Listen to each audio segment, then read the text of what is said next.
बबुआ? अरे भौजी फोन से तो हाल चाल होते रहल, अच्छा लेकिन हम दुबई से होली के त्योहार पर घरे चल आइल बाटी।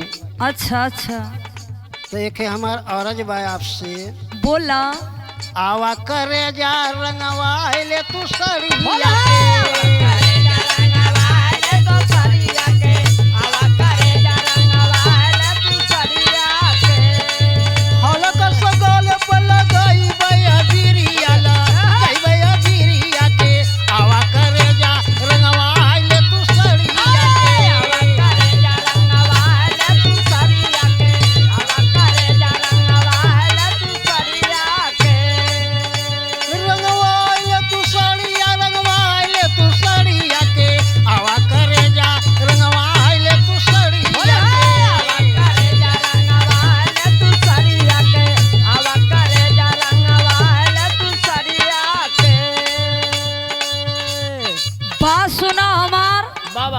ए होली में ज्यादा बौरा मत। अरे ला सुन, फागुन में मरद तो पगलैबा न करलन हो। सुन सुन, कहा का कहत हो?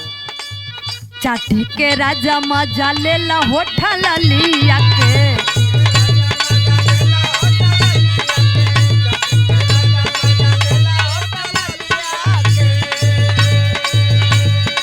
बहुताया पीर छूटा बाटे दोनों गलिया के, चाटी के राजा मजा लेला होठा लिया के।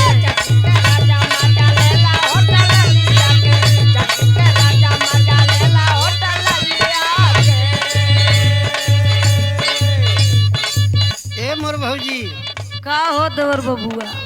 कहत बाटी एक बात मान जा। बोला बोला।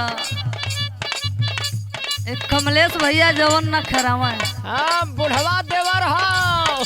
साल भर का लफड़ी लफड़ा भूल जा गुस्से गुस्सा। ऐसे कैसे?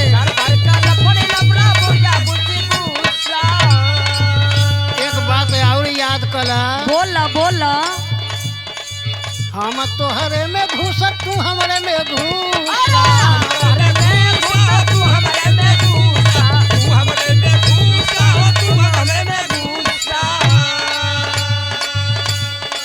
गाजा भांग पीला चाहे 65 वाली शीशिया के, गाजा भांग पीला चाहे 65 वाली शीशिया के, आवा करे जा रंगवाइले तू सड़िया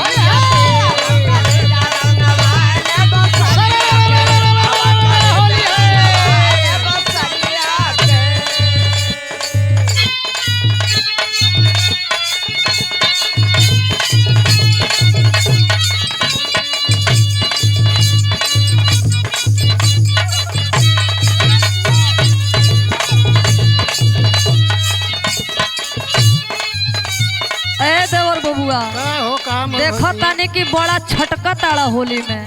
अरे होली में तो मन से धूप पगलैबा न करला। सुन सुन, कहा दिल खोल के हौसला मना ला यार होली।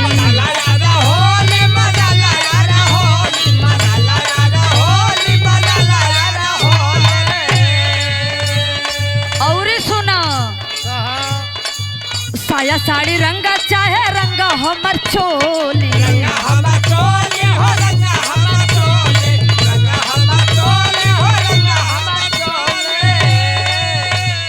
पूजा त्यागी सुमुरत बजावे खूब तलिया के,